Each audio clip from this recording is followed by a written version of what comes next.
My name is Tom Johnson, and I was the Hennepin County Attorney, elected for the first time in 1978 and served through 1990.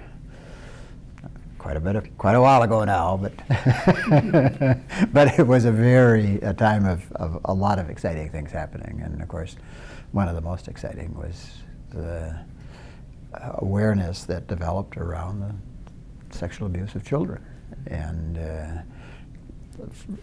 taking that awareness to a level of being able to actually hold people accountable within the criminal justice system for that kind of abuse. And then obviously, and most importantly, and that's where Touch comes in, engaging in preventative outreach to children, and giving them the skills to know when to say no, or when to run. And that was, the combination of those two things, being able to successfully hold people accountable on one hand, and on the other hand to be engaged in this very widespread and very successful prevention effort was, that was the late 70s, early 80s, and it was a dynamite time. It was very difficult in those early years. The police did, the primary investigation. They had no clue how to interview a child. I remember the officers, detectives in the homicide division did the interviewing of children who may have been sexually abused, and their office was this huge cavernous room in the basement of City Hall, and you'd walk in there and these booming voices and big guys, they were almost all guys, would be working away, and the child would be brought to some detective's desk, sat down in a steel chair, and the detective would say, "Well, tell me what happened." That's about it. I mean, they had no clue how to go about having a discussion that was not a leading discussion, wasn't planting any ideas, but was getting information that needed to be got. They just didn't get any information. And then back in those days, you had the child brought to many different places, from the police to child protection to the hospital, and they were constantly being interviewed with people with very different levels of skills, and not nowhere near having a common language or any real language that a child would understand to elicit information. And so you'd wind up with very inconsistent statements from the child, and so it would make a successful prosecution very difficult. I remember when first becoming aware of the Touch program and the work that was being done at Illusion Theater, and just thinking, wow, this is groundbreaking. We need to be a part of that because it has the potential to be life-saving and for a lot of children. And I have no doubt, but that's exactly what it was, life-saving for a lot of children. Life-saving in the sense maybe not of a murder homicide, but life-saving in the sense of having a child avoid the torture of being sexually abused that will impact their lives for their entire life. The work that you folks did with Touch in the early 80s, late 70s, early 80s, showing that there was a language that you could use, that there was a way to communicate with, that allowed you to communicate with children, to get information that was not, information that was planted or in any way shaped by how you were talking about this. And so you had, the Touch program, which, was primarily a prevention program, also, showing certainly us, and I think a lot of the world, that unlike the way in which a homicide detective might approach a child, there were different ways. There was a better way, in a way that was much more respectful of the child, much less damaging to the child. but also much more likely to elicit the truth in terms of what actually did happen. Was the child abused, and if so, how did it happen? In the child's own words, and that was critical. The teachings that went along with the Touch program are now very embedded, yes, but that doesn't mean that they don't continue to be a value. And I think it's a value at multiple levels, for starting obviously with the fact that I think the preventive skills, the self-awareness skills that that kids are taught through the program, I have no doubt, but it has prevented untold numbers of kids from being sexually abused. Wonderful. So that's first and foremost, and I think that continues. I mean, you always have young kids who aren't going to know necessarily the difference between what's happening here. Is this doesn't feel right? But it's an uncle, it's a father. I mean, it's got to they know what's best for me or whatever, and without the training that they get, that's through the Touch program, and they're so vulnerable. So that's, I think, the most dramatic of the values that still continue. But then you move on to the fact that the child protection, criminal justice system has absorbed much of that language and use that language, are comfortable with it. I don't know where it came from necessarily anymore, but it's there, it's doing its job, it's working. I think that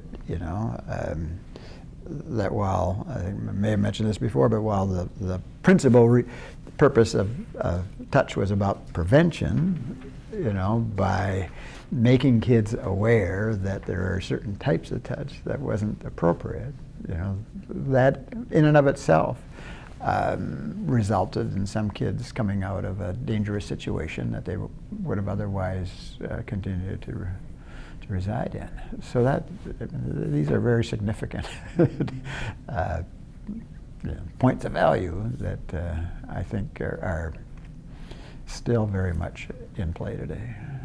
It would have been probably 1981, 82, when we formed a unit within the county attorney's office, the Child Sexual Abuse Prosecution Unit, and that was done in response to the fact that more cases were surfacing. We could get successful prosecutions. We wanted to, make sure that the attorneys that were prosecuting those cases were well trained, that they were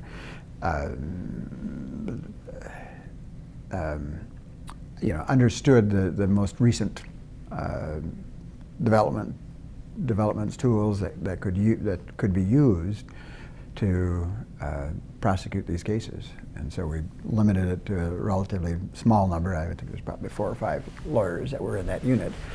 And in part it was that these cases take a long time to work up, and we wanted to reduce the caseload for those attorneys so we could aggressively prosecute them. Do you remember who was the head of that, or is there? I know Pam Alexander was on the team. I think she headed it up. If I played a little bit of a leadership role here, how did that come about? Well, it came about because of the tools that I was given, and those tools, came from not entirely, but largely from the touch and the language, and being able to see that kids were being hurt, and we can root it out, and we've got a moral obligation to do that. The development of the Touch program and the language that went with it was just of immense value to kids, to adults, to caregivers, and then to the justice system. Not written in stone someplace that in the late 70s, we're going to find a language to talk to children about good and bad touch. But it did happen, and it happened because you had the foresight to see the value in that, a community that had some history in not necessarily this field, but analogous fields, not child sexual abuse, but sexual abuse involving adults. And so it got him picked up pretty quickly. I mean, when you think about going from, it doesn't exist to, okay, now we know how to talk about it within a decade, really. As social change occurs, that's a very short period of time. My name is Judge Pamela Alexander, and prior to becoming a judge, I was a county attorney. I was hired by the then county attorney, Tom Johnson, and I specialized in child abuse cases and child sex abuse cases specifically, which is really kind of what I was brought to the office to work on when I was hired. And when I got there in late 1979, early 1980 is when I worked there, very, very, very early in this process. County attorneys, when they're weighing cases to try to figure out what's going to be charged and what isn't, and the strength of their case, they always look at, is this provable? Can I get this to prove beyond a reasonable doubt? And generally, if there was a kid, people were like, there's no way that this kid is going to be able to testify. This is going to be really hard to prove. And can they even relay what happened to them? And so, which is why we started doing some of the videotaping of them and all of that to try to say, okay, can they actually relay the story? And there was always kind of a thing, well, if they can't do it, then I'm not going to charge this, really whether I believed them or not. We also had kind of a culture overall, unfortunately, in our country not to really believe sexual assault victims right away. Or not at all. And so now, and I think Gary Flackney is exactly correct. There was a big culture shift saying, no, first we're going to believe the victim, then we're going to say, okay, can we still get to proof beyond a reasonable doubt? And we're not going to discount what they say. And I encountered a case that was actually being handled by another assistant, and this was involving some very young African American girls. And the particular assistant wasn't that comfortable with the case, so they asked me to take the case over, which I did, and talked to these young victims, one of whom had really been rendered mute by the abuse that she had suffered. And my job obviously was to get her to be able to talk about it in order to prosecute the case. We did everything we could to try to get them to be able to relay the things that had happened to them over time.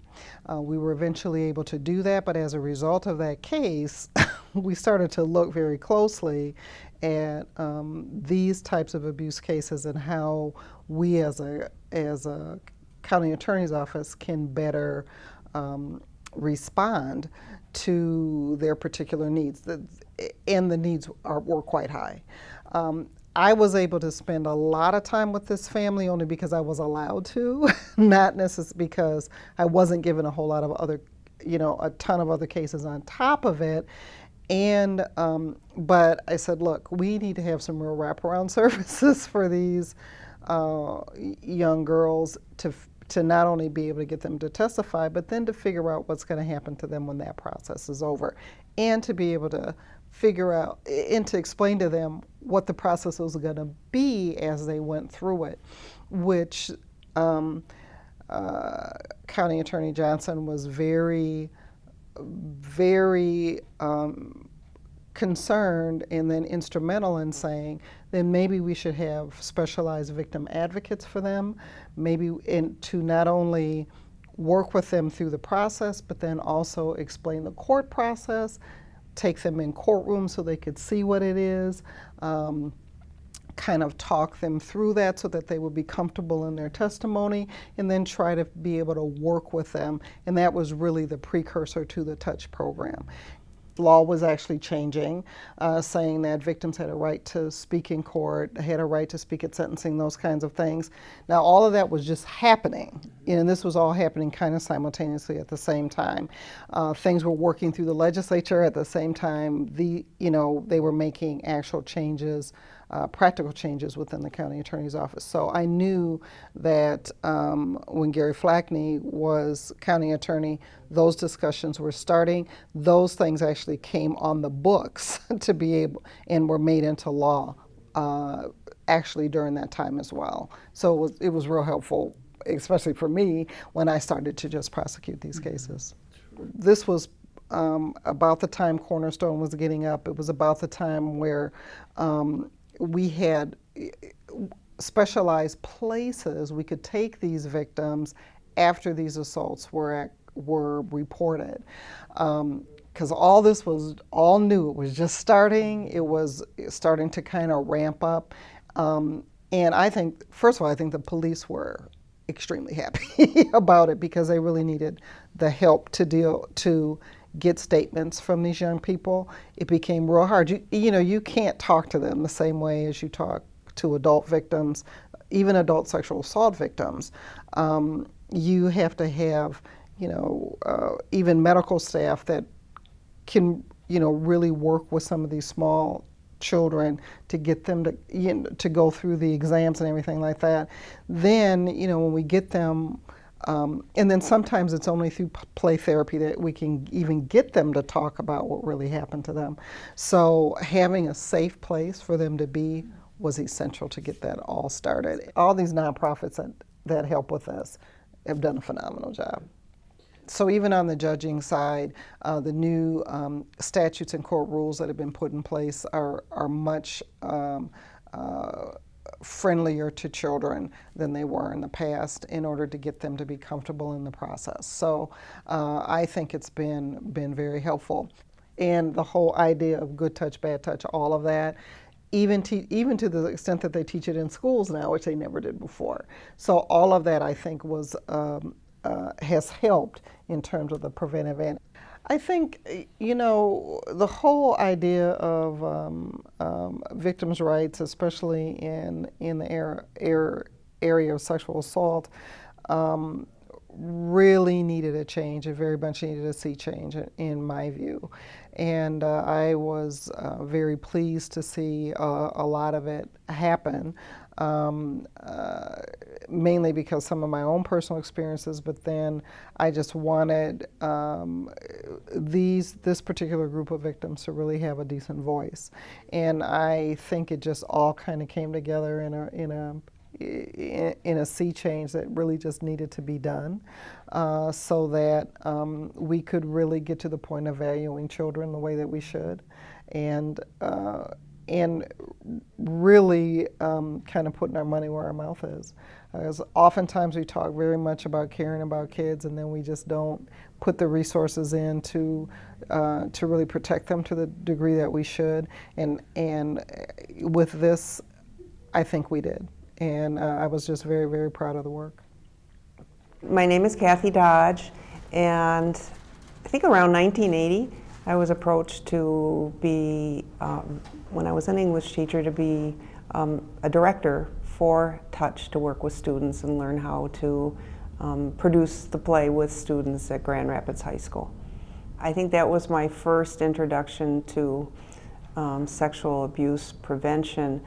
I was completely unaware of the possibilities of helping students. And then Sherry Arndt, the school nurse, apparently had either been in contact with someone at the Blandin Foundation or with probably Illusion Theater, and she knew that I had done a lot of community theater work. So she approached me and asked me if I wanted to do it, and I said, wow, I would love the opportunity to work with the Illusion Theater. This doesn't have to do with your education piece, but I had just seen a production that Illusion did in our town, Orlando. And I thought, you were a wonderful theater company. So I thought, wow, this is wonderful. Sure, I'll do it. I'm Peter Rothstein, and I was in a peer education version of Touch in Grand Rapids, Minnesota. I grew up in a small town, and we never moved as kids, so I had a relatively narrow, I suppose, view of the world, and so I didn't realize at the time how unique and how special this program was. But I know for me, it was the first time I felt like my passion for theater could intersect with social issues. And up to that point, I'd really just done musicals throughout all of high school and great old American musicals. But this was the first time I thought, oh, theater could actually be a tool for teaching, could actually be a tool for change. And that was revolutionary for me at the time. I first heard about it, I think, from friends who were actors in the high school drama club who were part of the program.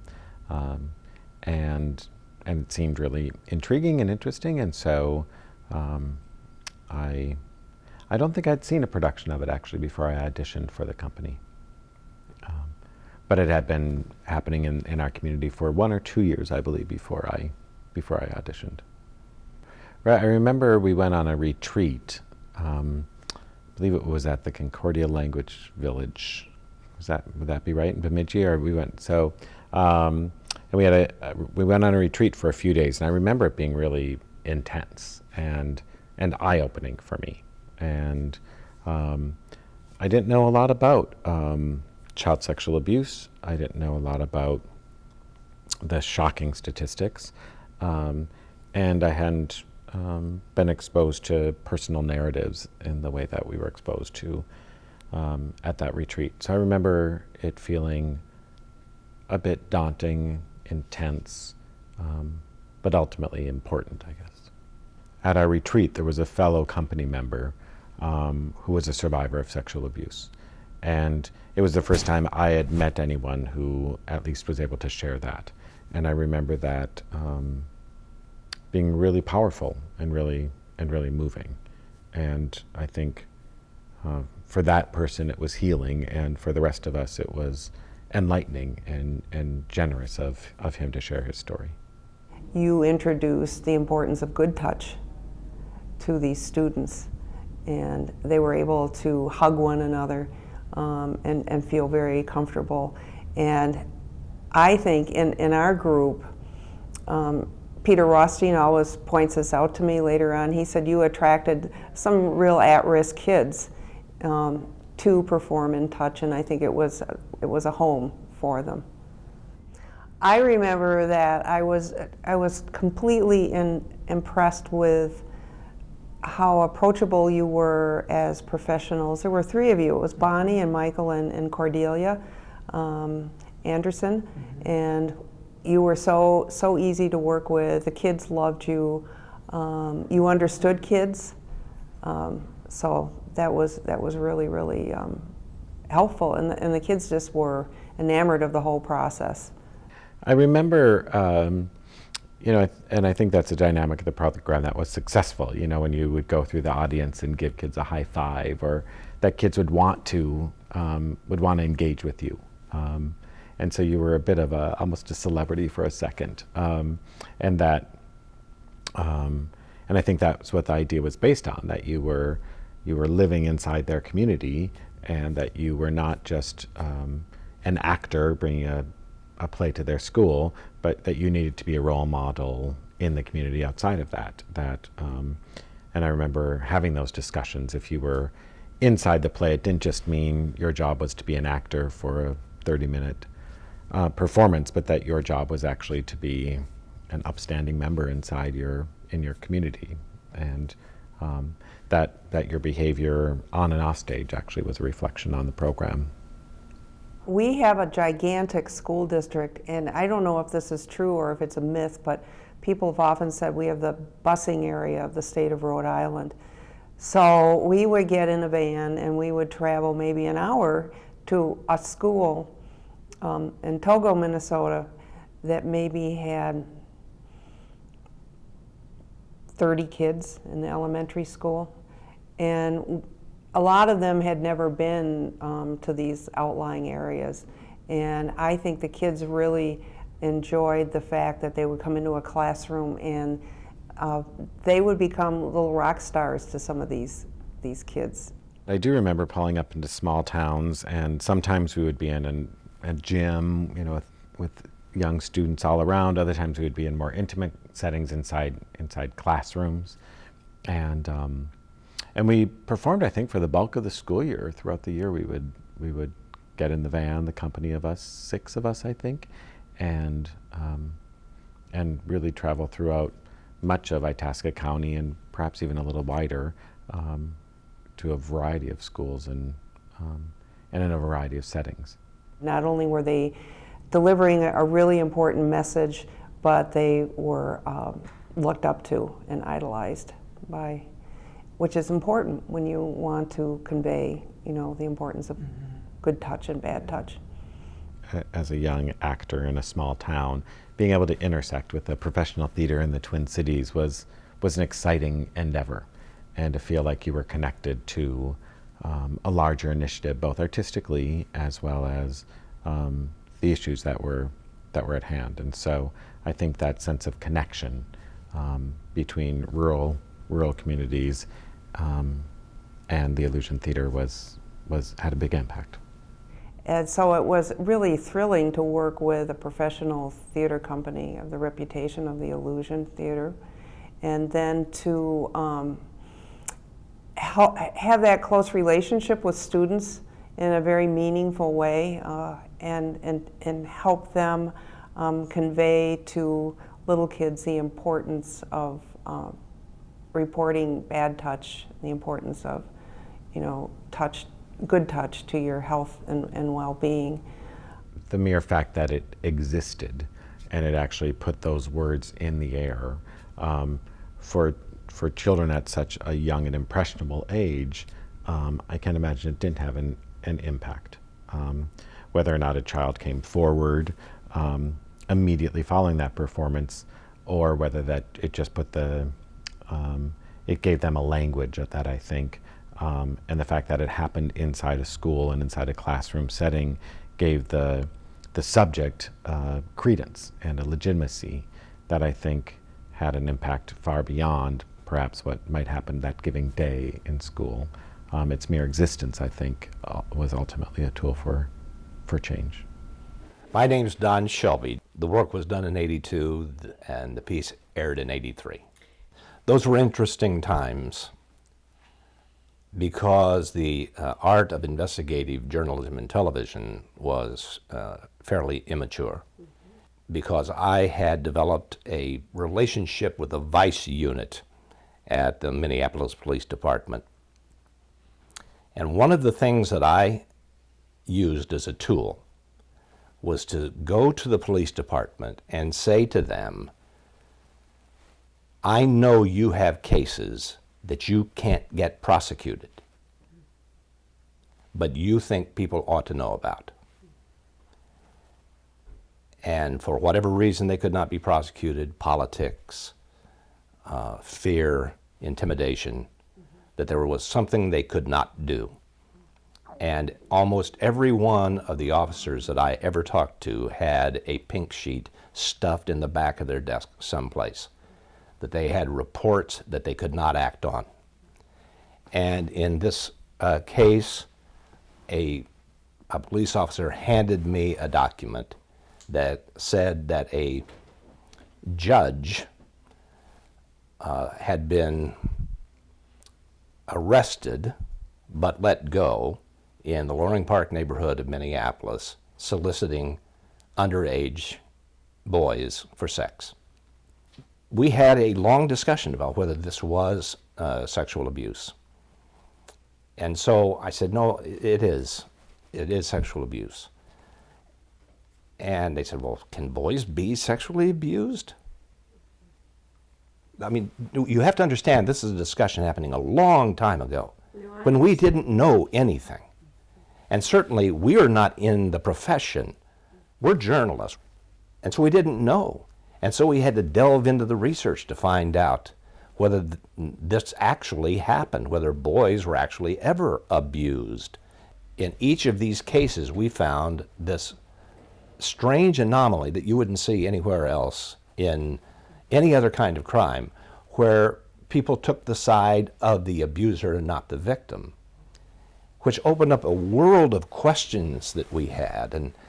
And there were people who were working on this, and you were doing early work on this. And how does it happen that we valued the adult, the abusing adult, over the child who is harmed by this?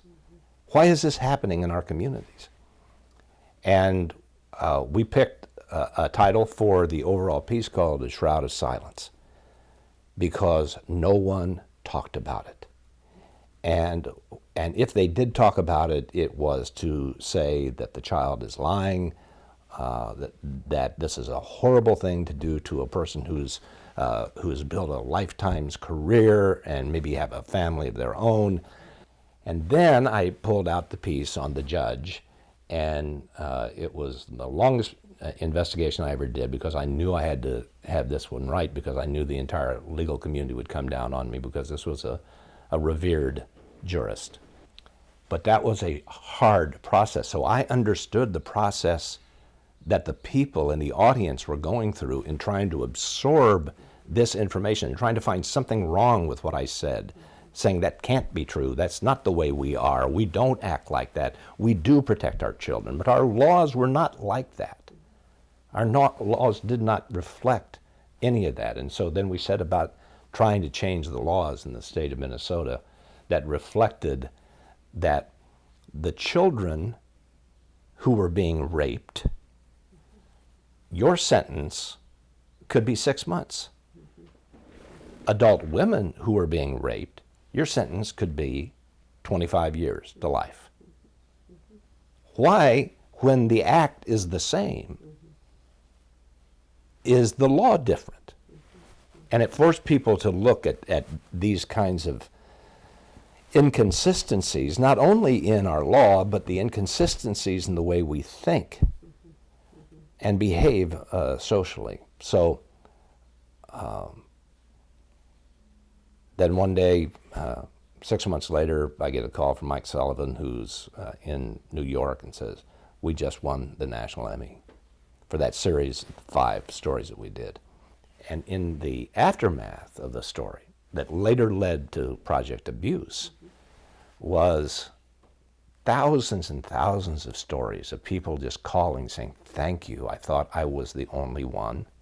We were talking with pediatricians, psychologists, psychiatrists, the county attorney's office, and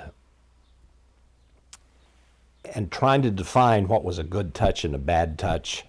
And then I think Cordelia was the first person that I came in contact with. My remembering is that there was a group of us that complained about the coverage of Winston. Yes. Mhm. And that there was absolutely no apologies for the coverage of that. That was award-winning coverage. And our point wasn't that it shouldn't be covered, it was how it was covered, that it didn't really talk about the prevention services that we had, the possibilities, that it left a lot of people not knowing the resources that were here. And so what they said is, we're not going to take back anything like that, but what do you want? When we learned that Illusion was going in and teaching this to young people, trying to explain from all of these perspectives that we've been talking about, and doing it in dramatic fashion, and that's when I went to the boss and said, "This is not a one-off story. We're going to have to keep on talking about this." And I think it was touch that probably lit the spark that carried this beyond. But the fact that they were willing to do all of this and grow this at that level with that amount of programming is just mind-boggling. When Dunn said it was Handbergen, the owner. We were able, because of our growing understanding, with the help of all of our resources, to be able to actually inhabit this story, this phenomena of the sexual abuse of children, and make it inescapable, to take the shroud of silence and rip it off.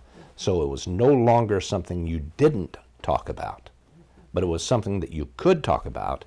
You could talk about it at the prosecutorial level, defense level, medical level, psychiatric level, psychological level, emotional level, from the point of view of the victim. And it grew. I mean, we didn't start this saying we're going to do 2 weeks with PSAs and a 24/7 hotline. You know, it didn't start that way. I think what happened is it was transformative internally there too, true. as people started hearing the stories and learning about it and seeing the possibilities. I don't want to take credit for being the instigator of Project Abuse. I will say that story that I did instigated the thinking behind Project Abuse, and the question that journalists must ask themselves: is there more than that we can say? Is there more good we can do?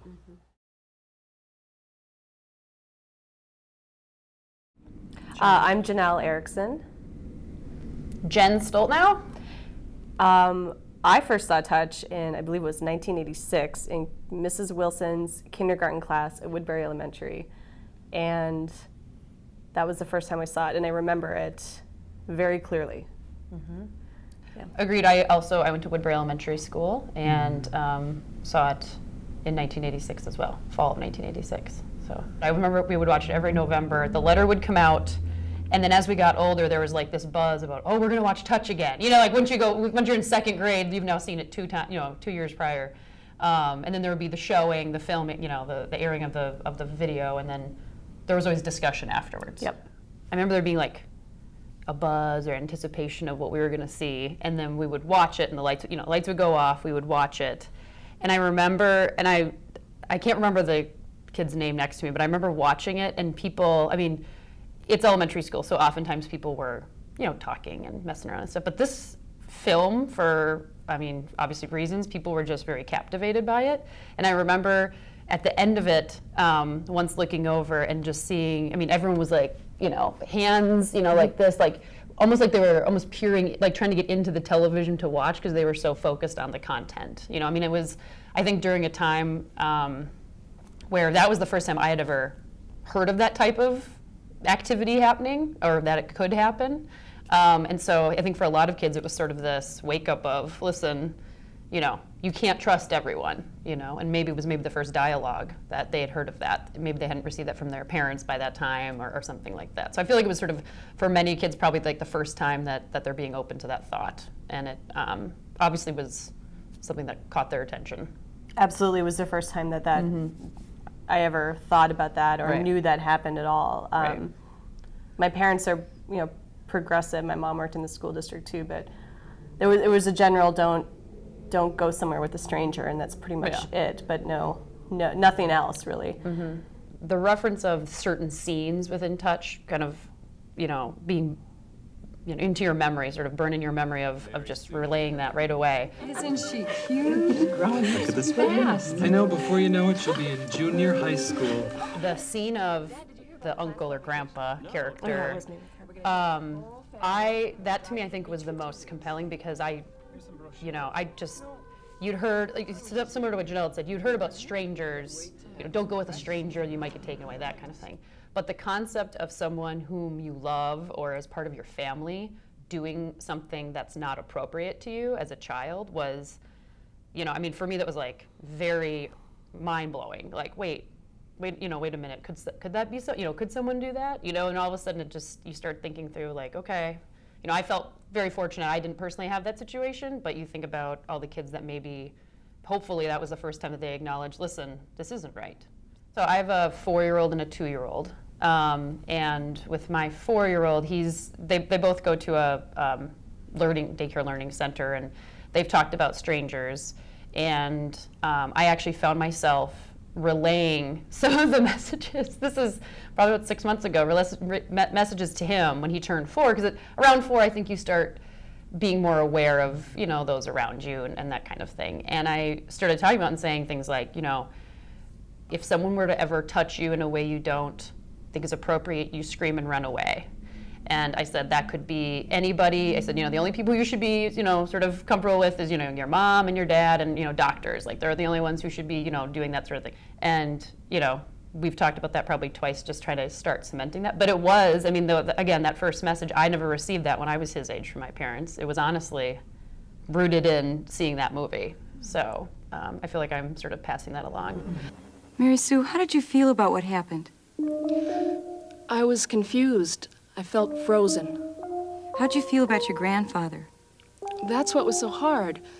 I liked my grandfather, and I liked being tickled by him, but I didn't like it when the touch changed. So you like it when he tickled you, but you didn't like the way the touch changed. Did you think you could tell anyone? No, I thought that if something was wrong, someone in the room would say something. But since no one did, I thought it was my fault. Besides, my grandfather had said that it was our little secret and that I better not tell anybody about it. What did happen? The grandfather touched her where she didn't want him to. She felt trapped. He changed from one kind of touch to another kind of touch. Had Mary Sue done anything wrong? No. What could she have done? Told her parents. Okay. She could have said stop. She could have said, I don't like that. She could have gave her grandfather a signal that she didn't like what he was doing to her. What might make it hard for her to talk about that? If she told her parents, they might get mad at her because she let him do that. Because she liked her grandfather a lot and she didn't want him to get in any trouble. He told her to keep it a secret. Who could she have talked to? Her parents, her uncle, her teacher, her sister. She could have talked to her friends. Good answers. As I've gotten older, I just realizing how groundbreaking that was to have that so young and have it done in such a respectful way was really extraordinary. And I, as a result of that, I'm a big advocate of a lot of education in this area.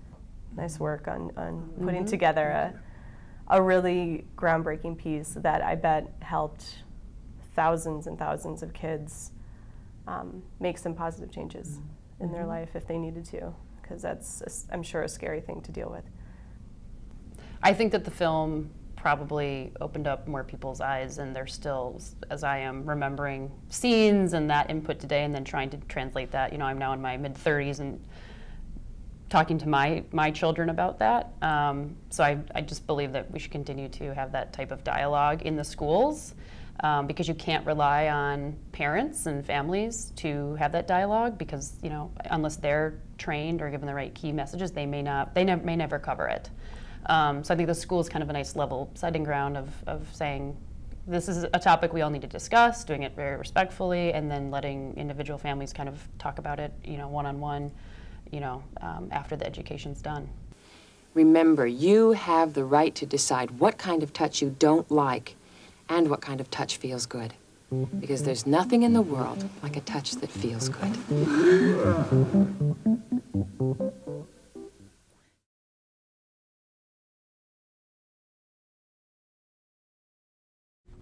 I became aware of touch back in the late 70s when I was an assistant Hennepin County attorney. And I was working with Cordelia Anderson in her role as a victim coordinator, but she was also, I believe, working with Illusion Theater at that time in developing touch. And I heard from her what it was and what you were attempting to accomplish, and had the opportunity to see it performed several times. I think both of them, Mr. Flackney and Mr. Johnson, were and are very insightful men who are very engaged in their communities, and were at the time and still are. And I don't think it was even a hard sell, the idea of what can we do to stop this. I mean, the idea you can't prosecute your way out of it is not unique.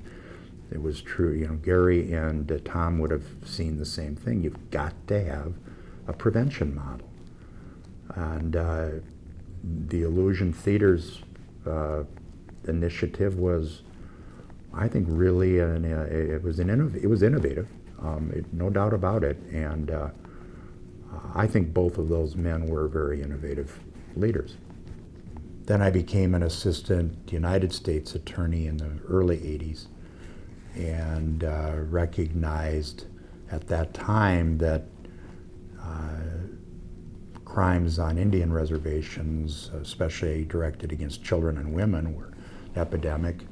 And even at that time, I thought maybe there was a way, there ought to be some prevention model like what Touch was providing in Hennepin County as a prevention model to reduce violence against children. In 1991, I was appointed by the first President Bush to be U.S. Attorney for Minnesota. And at that time, it became my responsibility to prosecute crimes of violence on the Red Lake Reservation. And that level of violence, roughly 2 times the national average, was very evident there. And it became clear to me that we were never going to prosecute our way out of this problem, that we needed to have a complement to effective prosecution, and that complement was some form of prevention program. And in '92, at some point, I recall having a conversation with Cordelia about that idea as applied to Red Lake. And an idea evolved from that conversation. My primary prosecution responsibility for most of my time there was habitual offenders, and that included habitual sex offenders, a lot with children. Both Gary Flackney and Tom Johnson, who were the county attorneys during that period, were very active in the community, and the whole idea of the county attorney's office then was to do effective prosecution and at the same time support programs like Touch that could try to prevent child abuse, sexual assault, and the like. And that's the model I was trying to apply with Red Lake and with the Red Lake Touch, was to have aggressive and effective prosecution by the U.S. Attorney's Office, while at the same time having something in the community that could break the generational cycle of violence and help children protect themselves better. I have had the opportunity to work in Indian country for well over 25 years, and even early in my career in the 80s, it was clear to me that effective communication with a tribal community like Red Lake requires respect for the culture of the tribe, in this case Ojibwe, and respect for the sovereignty of the tribe. And so as Cordelia and I, and eventually you two, and Nancy Riestenberg, dialogued over the program, it became clear that Touch would have to be adapted into Ojibwe culture. I went to Red Lake and made a presentation to the Tribal Council, and the Tribal Council approved it. As I recall, Butch Brunn was the chairman at that time, and Judy Roy was the secretary, and those two leaders, as I recall, being supportive of the initiative. Also, we got the support of the Red Lake High School, the principal, and very significantly, the head of their drama program, a woman named Roberta Ball. And the theater program up there was called the Pride Theater, and that was the organization that would have been asked to do this, and they bought into it. So that was the first step. The second step was to recognize that if we could get the kids, first of all, I wanted this program performed by kids.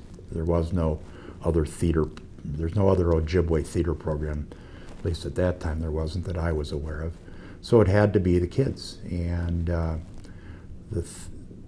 Red Lake is a small community, and it was my belief that if we could train these 8 actors, young actors, students, to do this and then perform it around the community and around the state and eventually around the nation, we would be able to develop a group of leaders in the Red Lake community. We did train those 8, and in my experience, they did become leaders.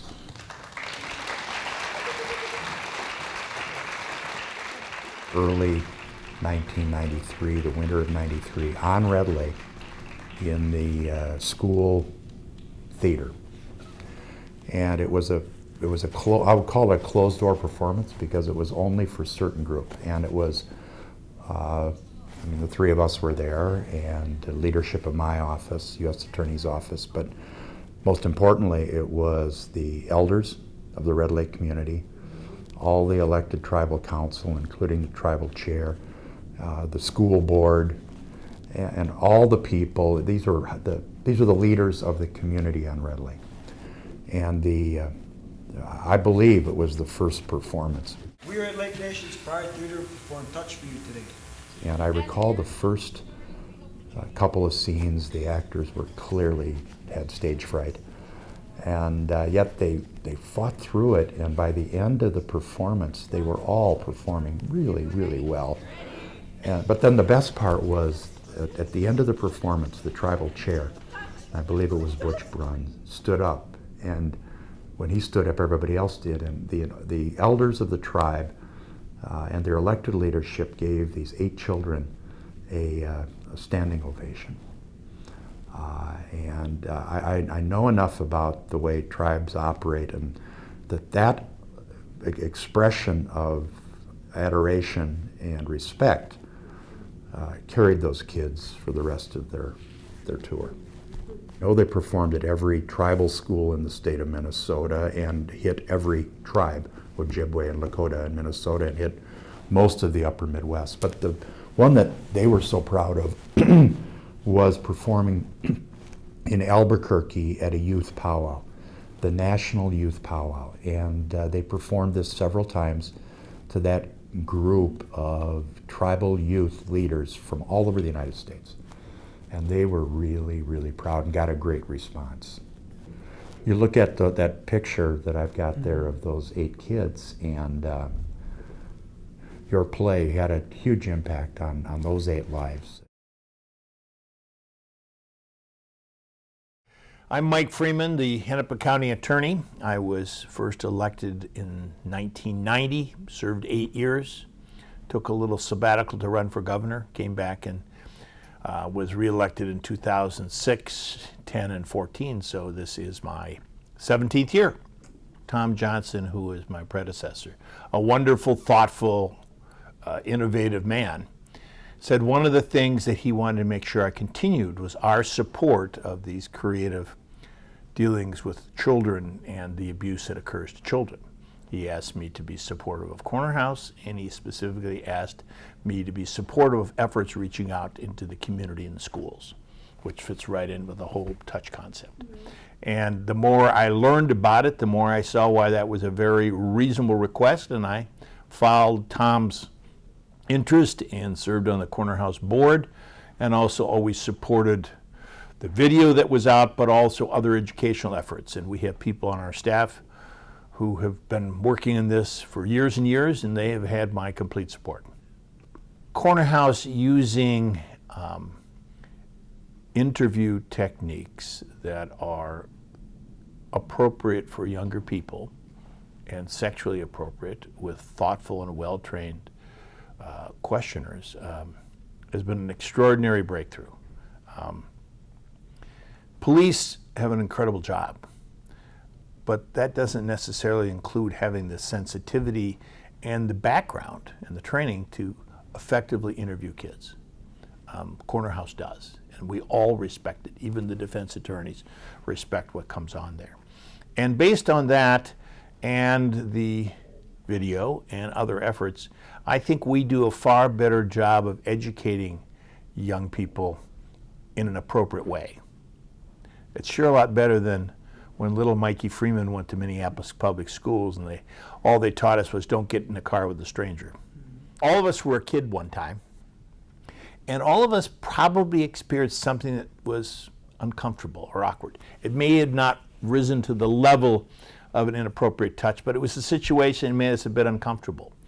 And when we have a chance to make sure that the impact of even something that doesn't rise to legal impropriety make child's life a little bit easier in this tough and difficult world, I think we want to do that.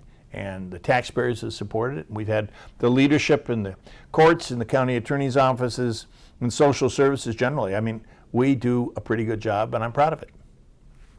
I think that we are more aware of child abuse today than we were 30 years ago. It wasn't talked about then. We have no idea whether there's more today than there was, because I think it was grossly underreported. I think we're all much more sophisticated about it, and I've got to believe that if there is more inappropriate touching, it's reported more often and the perpetrators are caught more quickly. We certainly have more cases today than we did 20 years ago, and I don't think that's because we have more abuse and inappropriate touching. I think it's because we catch the people and prosecute them, because folks come forward much more quickly than they used to. I think it's been a steady process towards more action and effort on prevention, on more support, on encouragement of having discussions. We've had 3 or 4 profoundly breakthrough cases where young people have been sexually abused. So, you know, a lot of it began with inappropriate touches, and it grew. And we're very proud that 2 totally unacceptable perpetrators are now doing long prison terms. The publicity from that, the capacity to go talk to the police about it, the knowledge in the community, began to make our job in terms of stopping inappropriate touch at the very beginning easier. And I think it's well known outside this office, we'd be very aggressive about those cases. I'm not a believer that the criminal justice system is the way to solve all our problems, because it's not. And I think even people who may have gotten on to, you know, a little bit further down the road in terms of inappropriate touch, still the counseling and non-incarceration methods will be better for that person and for society. What we do collectively, because your actors and your play and your outreach is critical to what we do, we have to continue to be innovative and creative. We can't rest on our laurels, and we can't use dated concepts to carry our message. A pamphlet to a kid may have been what we got when I was a kid, but it doesn't work today. We find that we need to do new things to reach out to young people. Moreover, just with all of the information that's floating around out there on the internet and everything else, these kids are exposed to so much more, so much earlier. And some of that's very negative in terms of some of the pornography and other things that are there. But that just means we have to be more creative and figure out ways to counter that, and to use the same internet process or videos or live theaters or youthful individuals testifying or sharing what's happened to them and why it needs to stop. We need to do that. And so the concept of having early communication and education remains. The means have changed, and we have to stay up with it. Minnesota people, without overly generalizing, are more open to new ideas as long as they're not off the wall. Gary, as a Republican, was defeated by Tom as a Democrat, and yet the good things that Gary started, Tom didn't torpedo. He said, "That's a great idea, I'm going to keep it going." And I think that's one of the things that makes Minnesota unique. We may be partisan as heck, we may not be able to pass a budget, but when good ideas come along, people tend to embrace them regardless of their partisan perspective. And I think this is a great example of just that. It's the nature of the people that I think come to us as want to be prosecuted. Yeah, part of it's the leadership, and I take some credit for that. But a lot of it is the Debbie Andersons of this world, who people look and say, "Gosh, that's a good idea." And the downside is no downside. I just think Minnesota's got a very Minnesotans, even if there are new people coming in from Somalia or wherever, have an attitude towards existing standards that, if it makes sense, are willing to adapt to it and change. I think it's a combination of what was going on at the program in human sexuality, beginning to look at the fact that some of the people showing up in with addiction issues also had sexual abuse issues, and wanting to start doing some work in that area, and realizing that some of the people with sexual issues were having problematic behavior themselves. It was that, and it was correctional services saying we've got to look at what do we do with these people who commit these crimes. It was some of the more progressive therapists and therapy programs that were saying how do we treat these cases that we're seeing. It was also in Minnesota, we had very credible child maltreatment experts such as Tim Bensel. It was really understood that we had just gone through this remarkable breakthrough in terms of how to communicate with kids, both primarily on a preventative basis, but that by virtue of that communication, there were cases that where a child would say, I've been abused. So it was serving both of those purposes. And the language that you were using began to then infiltrate the justice system, including the child protection system and the social protection network, and that here in Minnesota, and that we could talk about, when we went nationally about it.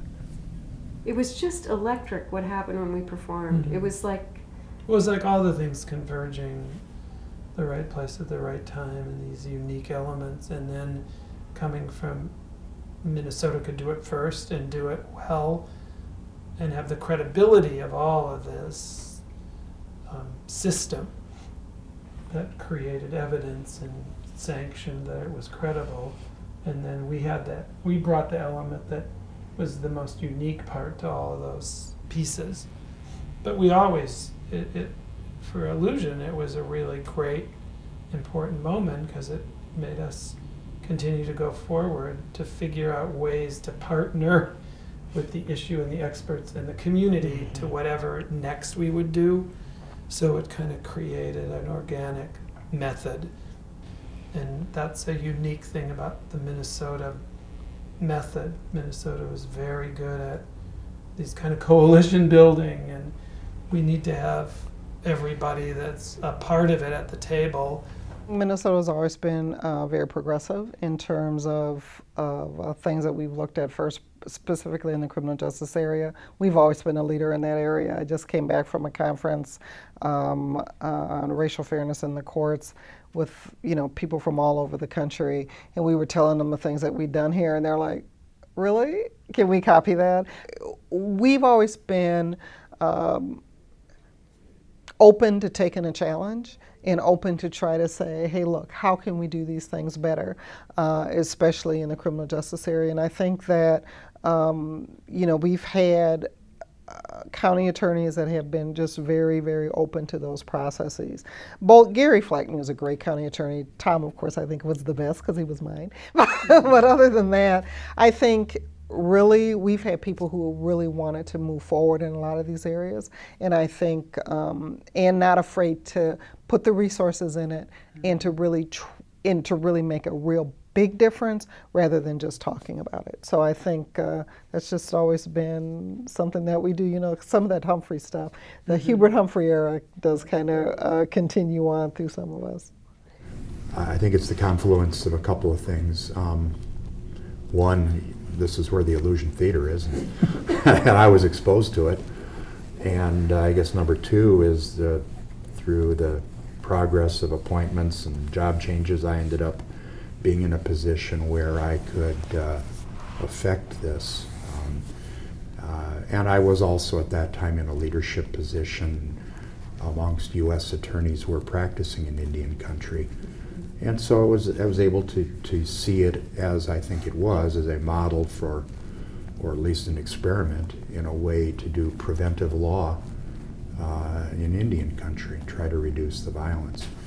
Living in Grand Rapids, I and we as a community have had more opportunity because people have reached out to us. And I find that there's a great spirit of collaboration that still is in our community as far as solving problems. I think the great thing about Minnesota is that we are progressive. We're so progressive, but in a very Midwestern rooted type of way. I think in the Midwest we're so practical that enough people can recognize that this is an important thing and not get bogged down in stupid arguments or anything. We just seem like a pretty practical and yet progressive group of people. I'm a born and raised Minnesotan, so I'm a little parochial. But I think there are millions of really good ideas that this community has the courage to reach out to. You know, we're here talking about touch and child abuse, but when you start thinking what we've done in domestic abuse, when you start thinking about what we've done in trying to be thoughtful but firm about drunk driving, when you think about our drug courts and our mental health courts. I mean, this state and I think this county have been leaders in trying to find creative ways to deal with these kind of societal problems.